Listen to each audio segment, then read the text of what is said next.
juga penelitian-penelitian yang menyangkut dengan selama program magister S2 ini. Nah, ini jarang menggunakan teknik analisa kualitatif ya. Nah, sangat jarang. Nanti boleh aja silakan dicoba ya di dalam tesisnya ya. Coba menggunakan penelitian kualitatif gitu ya. Atau juga pendekatannya mixed method. Nah, ini saya menyarankan lah. Kalau untuk S2 nanti menggunakan mixed method. Nah, salah satu dari alat untuk penyelesaian penelitian kualitatif itu adalah NVivo ya. Jadi NVivo ini merupakan aplikasi gitu ya. NVivo itu singkatan dari ya NAT IST Pipo ya.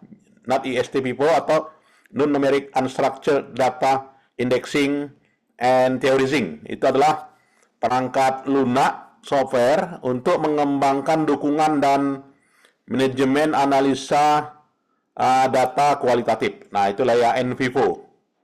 Jadi pipo diambil dari kata in vivo ya, istilah dari pakar penelitian grounded theory Strauss and Glasser ya, yang berarti melakukan coding berdasarkan data yang nyata, hidup dialami partisipan di lapangan ya. Jadi yang namanya in vivo ini bukan hanya dari wawancara ya, tetapi juga dari video ya, berupa dari gambar ya kan, atau dari apa lagi, atau dari suara. Nah, boleh ya dijadikan data ya dalam riset kualitatif. Berbeda dengan riset kuantitatif ya, di mana riset kuantitatif itu hanya menggunakan apa ya, beberapa jenis data ya.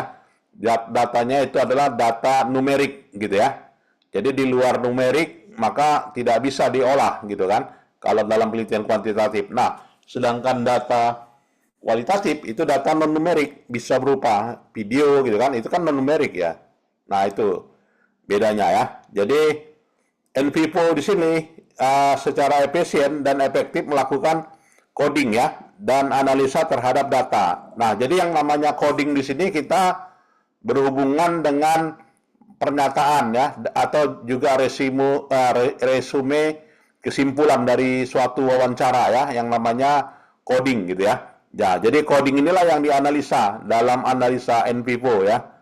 Dan dalam NVivo juga, kehadiran NVivo membantu para peneliti kualitatif selama ini dihadapkan pada tantangan terbesar terkait dengan masalah subjektivitas ya, dan juga validitas dan juga reaktivitas. Nah, jadi yang namanya riset kualitatif kita menggunakan kalau wawancara hanya satu orang, boleh nggak? Boleh jawabnya ya, karena satu orang itu juga sebagai, kita anggap sebagai informan ya, informan tunggal katanya istilahnya kan. Menggunakan informan tunggal boleh. Nah, dalam riset kualitatif itu, dalam hal ini apa ya? Uh, jadi kita lihat, kita caranya melakukan coding tadi ya. NP pun melakukan coding. Nah, nanti bisa coding manual boleh, coding campuran boleh, auto coding juga boleh ya, dan juga query dari coding itu ya. Dan juga kita import selain dari wawancara, kita yang namanya video boleh ya kan, tema-tema yang dibahas orang di Facebook boleh, di Instagram boleh, di YouTube boleh begitu ya. Jadi dengan alat yang namanya Encapture. Nah, jadi kalau misalnya ada menteri ya kan, atau ada Zoom meeting gitu kan, di postingnya di YouTube. Nah, kita download datanya. Nah, dari hasil download itu kita melakukan apa ya, yang namanya Encapture data ya.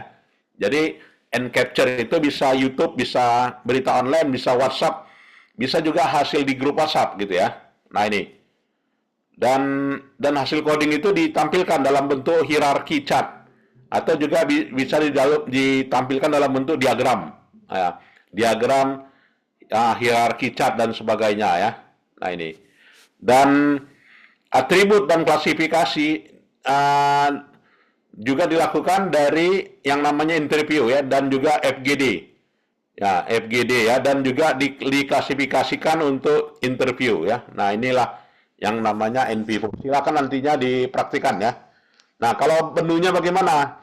Nah, setelah kita install gitu ya, NVivo itu, nah, sebagai berikut. Nah, ini data, ya, tampilan kode, tampilan cost ya. Nah, selanjutnya, nah, di sini akan terlihat ya, nanti NVivo itu akan tema ya, di gambarnya. Nah, ini tema ini dihasilkan dari video, dari wawancara, dari media sosial gitu ya. Sehingga tema dapat kreatif. Nah, atau temanya tema yang atau juga tadilah contoh kita memvisualkan dari tema-temanya tadi gitu ya. Nah, inilah jadi dengan kata lain riset eksplorasi ya uh, dari suatu permasalahan ya. Kita mendapatkan deskriptif sifatnya ya. Itulah namanya riset kualitatif. Baik. Nah, bagaimana menginstal NVivo? Nah, kita sekarang ini banyak ya. Banyak dijual NVivo 12, NVivo sekarang NVivo 14 atau 13 gitu ya. Nah, bisa diinstal dengan RAM yang minimal juga boleh ya, bisa ya. Dan akan menampilkan sistem operasinya ya, menampilkan sistem operasinya, kemudian menampilkan tampilan gambarnya sebagai berikut. Nah, ini silakan diinstal nanti ya di laptopnya ya, silakan. Nah, ini tampilannya, jadi inilah diinstal exe ya ke laptop, dan tampilan setelah install maka muncullah menu. Nah, menunya NVivo Plus ya. Nah, jadi kita buat project. Nah, projectnya project mengimport proyek baru gitu ya. Maka nanti kita blank project, sample project, automate highlight sample project gitu ya. Nah, jadi ini dilakukan dalam NVivo. Di dalam blank project inilah awalnya project itu ya, pengerjaan hasilnya ya. Dan tampilannya sebagai berikut ya. Nah, ini nanti coba aja ya dipraktikan. Jadi karena nantinya kita bisa menambahkan metode kita ya, yaitu metode yang namanya metode mix method ya. Mungkin ada yang mau berdiskusi, silakan. Pak, izin bertanya, Pak. Ya, Sebelumnya, Pak, saya izin bertanya, Pak. ya, Eh, Kalau menggunakan NVivo ini, Pak, kan dalam penelitian kualitatif, itu sebenarnya dapat membantu mengidentifikasi hubungan sebab akibat, atau hanya hubungan makna, Pak, antar variabel-variabelnya, Pak. Makasih ya, Pak. ya.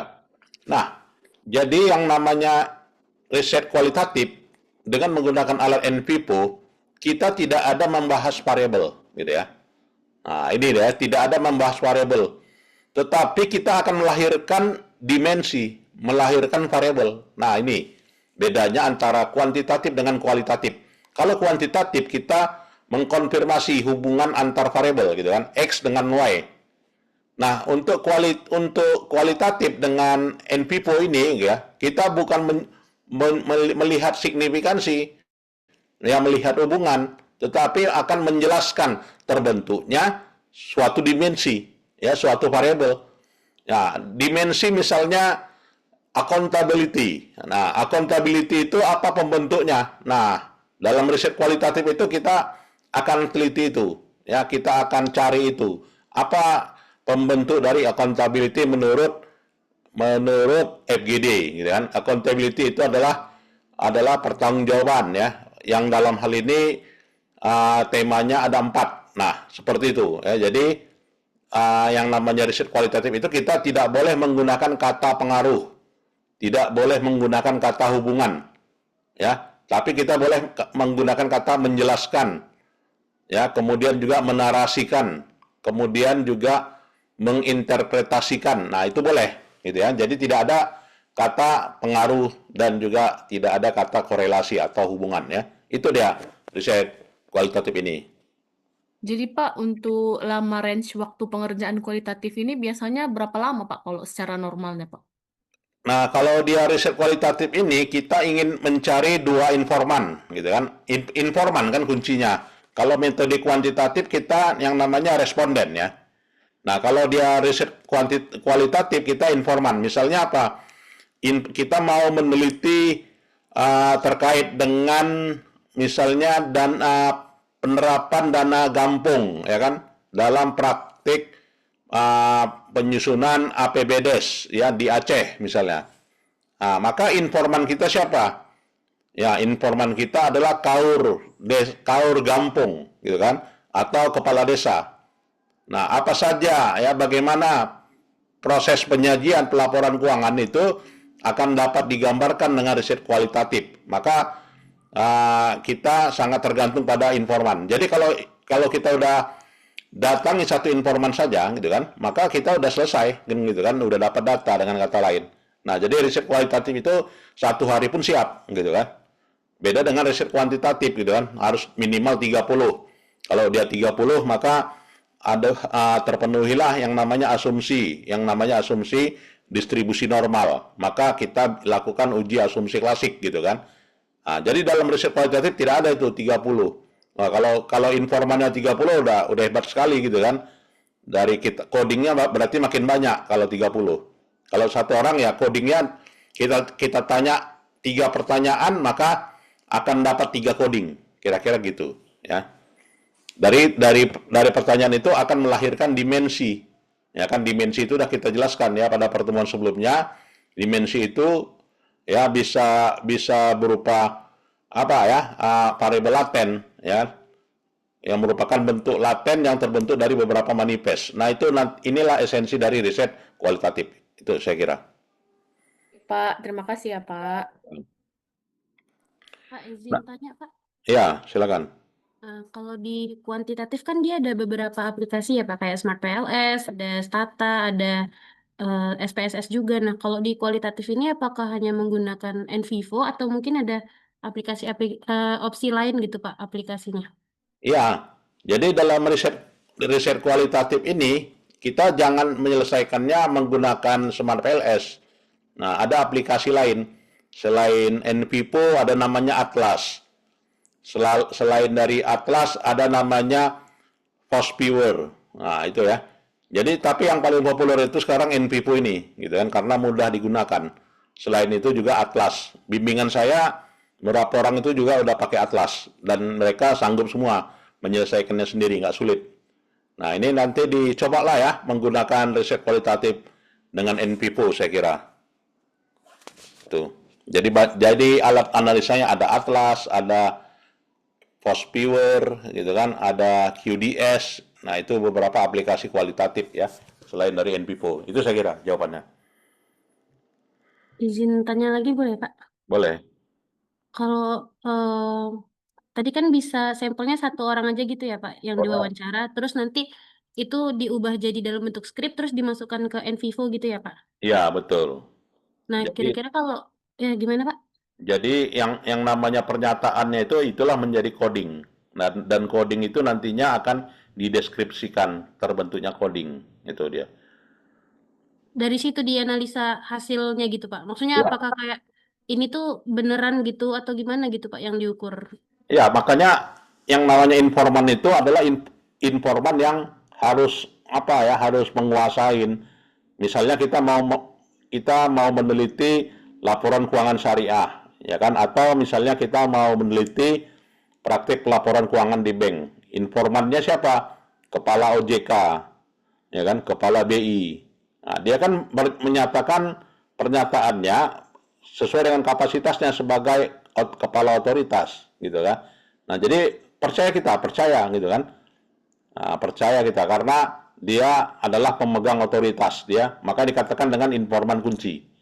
Kalau kita mau meneliti misalnya apa ya, kita mau meneliti tentang dana desa. Nah, siapa informan kita? Informan kita kepala desa.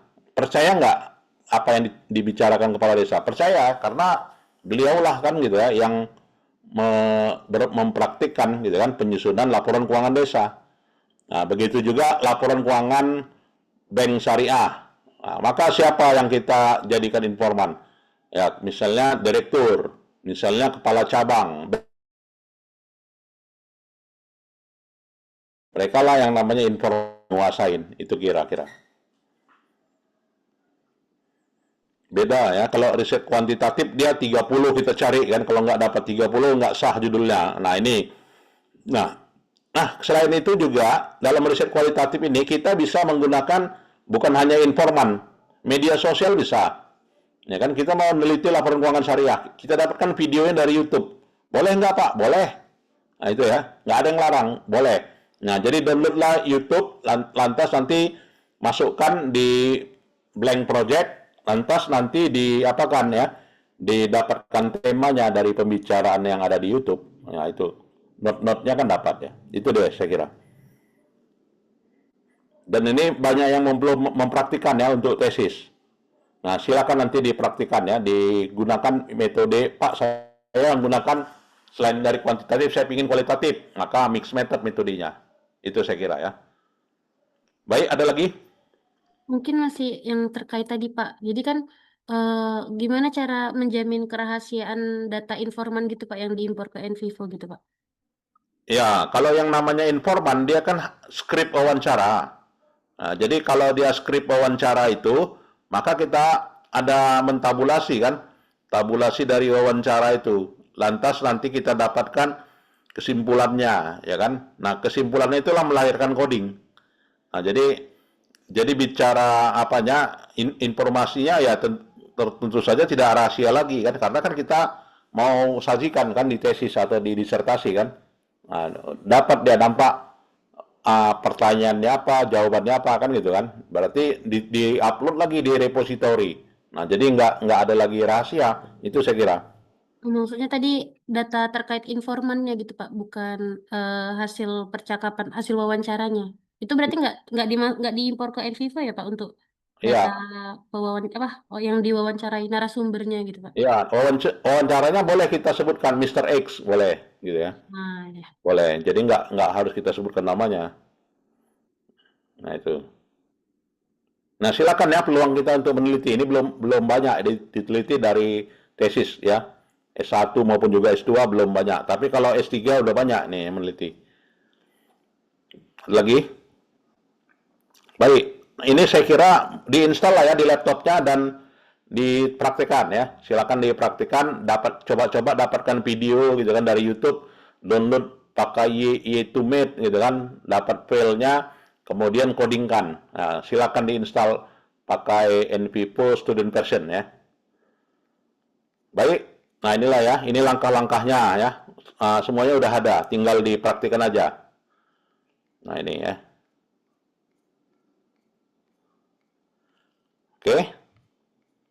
Ya, baik, saya kira itu saja ya pertemuan kita di sore hari ini dan kita lanjutkan nantinya tema berikutnya adalah Atlas TI ya. Atlas TI sebagai aplikasi untuk pengolahan data ya. Dalam sisa kita 2 atau 3 kali pertemuan lagi ya. Baik, Ya, Pak. Terima kasih, Pak. ya, baik, saya kira itu saja. Terima kasih. Selamat sore. Assalamualaikum warahmatullahi wabarakatuh. Sore, Ya, sore, Pak. Terima ya, kasih pada Pak. perbincangan. In-